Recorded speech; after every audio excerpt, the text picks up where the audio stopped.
The secret of gunpowder lies in the special properties of saltpeter, namely the ability of this substance to release oxygen when heated. If saltpeter is mixed with some fuel and set on fire, a chain reaction will start. The oxygen released by nitrate will increase the intensity of combustion, and the stronger the flame, the more oxygen will be released. People learned to use saltpeter to increase the efficiency of incendiary mixtures as early as 1 millennium BC. But it was not easy to find.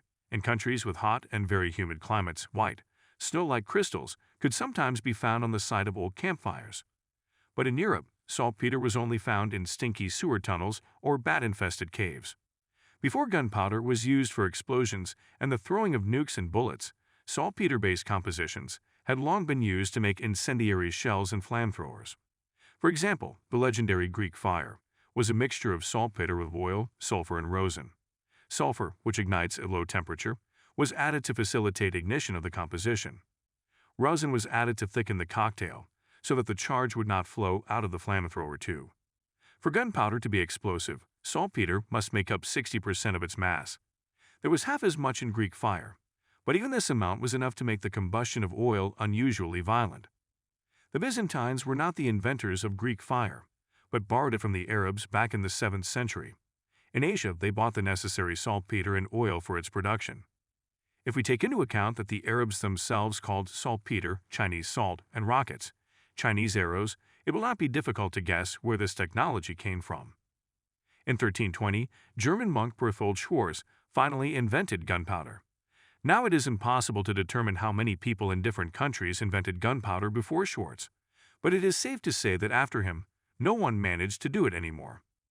Berthold Schwarz, whose name, incidentally, was Berthold Niger, certainly did not invent anything. The classical composition of gunpowder was known to Europeans before he was born. But in his treatise on the usefulness of gunpowder, he gave clear practical recommendations on the manufacture and use of gunpowder and cannons. It was thanks to his work that during the second half of the 14th century the art of fiery shooting began to spread rapidly in Europe. The simplest handheld firearms, the Rachetza, appeared in China as early as the middle of the 12th century. The oldest firearms of the Spanish Moors date back to the same period. And since the beginning of the 14th century, fire pipes began to shoot, and in Europe. In the annals of the chronicles, handguns appear under many names. The Chinese called such weapons pao, the Moors, madfa or karab, hence carbine, and the Europeans, hand bombard, hand cannon, slopeta, petronel, or culavrina. The handle weighed from 4 to 6 kilograms and was an internally drilled billet of soft iron, copper or bronze. The length of the barrel was from 25 to 40 centimeters. The caliber could be 30 millimeters and more. The projectile was usually a round lead bullet. In Europe, however, lead was rare until the beginning of the 15th century, and self-propelled guns were often loaded with small stones. As a rule, the petronel was mounted on a shaft, the end of which was clamped under the arm or inserted into the current of the cuirass. Less often, the buttstock could cover the shooter's shoulder from above. Such tricks had to be used because it was impossible to rest the butt of the gun on the shoulder.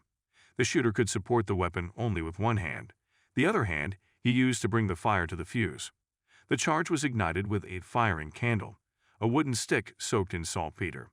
The stick was placed in the ignition hole and turned, rolling it in his fingers. Sparks and pieces of smoldering wood fell inside the barrel and sooner or later ignited the gunpowder. The extremely low accuracy of the weapon allowed effective shooting only at point-blank range, and the shot itself was delayed with a large and unpredictable delay. Only the killing power of this weapon was respected.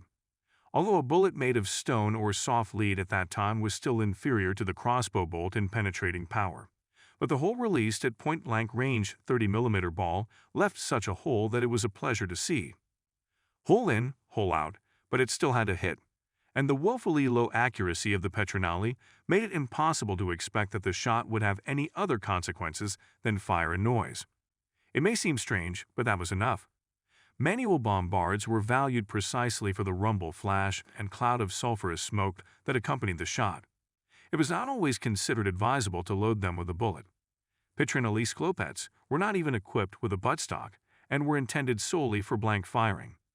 The knight's horse was not afraid of fire, but if he, instead of being fairly stabbed with spades, was blinded by the flash, deafened by the rumble, and even insulted by the stench of burning sulfur, he still lost his spirits and threw off the rider. Against horses not accustomed to shots and explosions, this method worked without fail, and knights managed to familiarize their horses with gunpowder not immediately. In the 14th century, smoke powdered in Europe was an expensive and rare commodity, and most importantly, at first it caused fear not only in horses, but also in riders. The smell of hell sulfur made superstitious people tremble.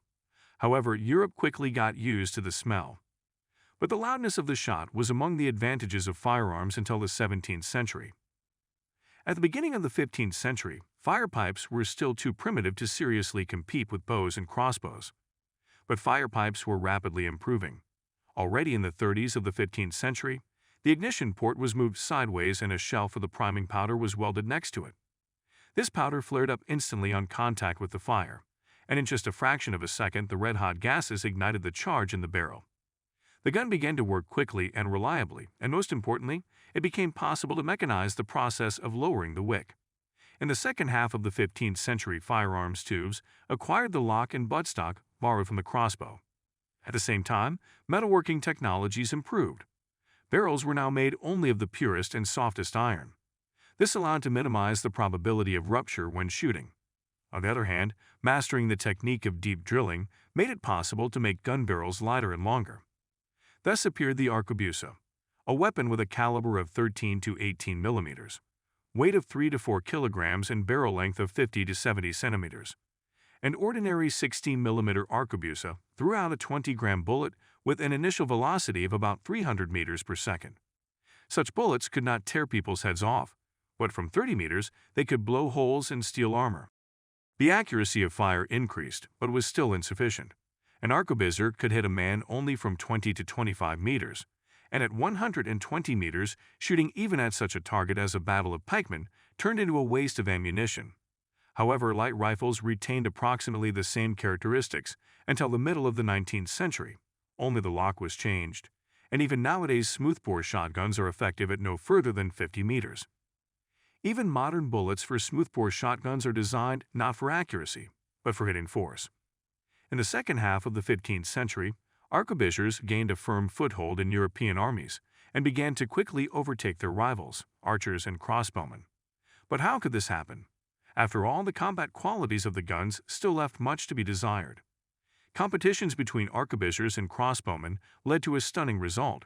Formerly, guns were worse in all respects. The penetrating power of the bolt and the bullet was approximately equal, but the crossbowman shot 4 to 8 times more often, and at the same time did not miss on a tall target even from 150 meters. The problem with the crossbow was that its advantages were of no practical value. Bolts and arrows flew in the fly's eye at competitions when the target was stationary, and the distance to it was known in advance. In a real situation, the arquebusier, who did not have to take into account the wind, the movement of the target, and the distance to it, had a better chance to hit. Besides, bullets were not in the habit of getting stuck in shields and slipping off armor, and could not be dodged. The speed of firing was of little practical importance. Both the arquebusier and the crossbowman had time to shoot only once at the attacking cavalry. The only thing that restrained the spread of arquebuses was their high cost at that time. Even in 1537, Hetman Tarnowski complained that the Polish army had few arquebuses, only sneaky ruches. Cossacks used bows and samopalami until the middle of the 17th century.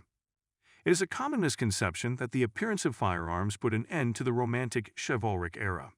In fact, arming 5 to 10% of soldiers with arquebuses did not significantly change the tactics of European armies. In the early 16th century, bows, crossbows, darts, and slingshots were still widely used. Heavy knight slats continued to improve, and the main means of countering cavalry remained the pike. The Middle Ages continued as if nothing had happened. Romantic era of the Middle Ages ended only in 1525, when in the Battle of Pavia Spaniards first used wick guns of a new type, muskets. How did the musket differ from the arquebuse? Size. Weighing 7 to 9 kilograms, the musket had a caliber of 22 to 23 millimeters and a barrel length of about 1.5 meters. Only in Spain, the most technically advanced country in Europe at that time, could they produce a strong and relatively light barrel of such length and caliber. Naturally, such a bulky and massive gun could only be fired from a prop, and it had to be operated by 2 people. But a bullet weighing 50 to 60 grams flew out of the musket at a speed of over 500 meters per second. It not only killed an armored horse, but also stopped it. The musket struck with such force that the shooter had to wear a cuirass or a leather shoulder pad to prevent the recoil from splitting his collarbone. The long barrel gave the musket relatively good accuracy for a smoothbore gun. The musketeer could hit a man not from 20 to 25, but from 30 to 35 meters. But much more important was the increase of effective range of volley firing up to 200 to 240 meters. At all this distance, bullets retained the ability to hit knights' horses and pierce the iron armor of pickeners. The musket combined the capabilities of the arquebuse and the pike, and became the first weapon in history that gave the shooter the ability to repel a cavalry onslaught in the open. Musketeers did not have to run away from cavalry for a battle, because, unlike arquebusiers, they made extensive use of armor. Throughout the 16th century, there were few musketeers in European armies. Musketeer companies, detachments of 100 to 200 men, were considered the elite of the infantry and were formed from the nobility. This was partly due to the high cost of armament. As a rule, the musketeers' equipment included a riding horse. But even more important were the high requirements for fortitude.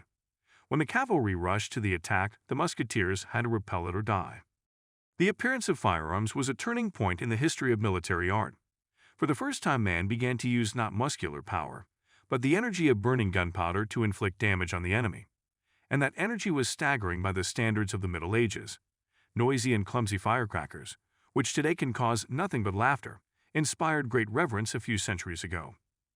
Beginning in the 16th century, the development of firearms began to determine the tactics of naval and land battles. The balance between close and distant combat began to shift in favor of the latter. The importance of defensive equipment began to decline, while the role of field fortifications began to increase. These trends have persisted until our time. Weapons that use chemical energy to eject a projectile continue to improve. In all likelihood, it will retain its position for a long time to come.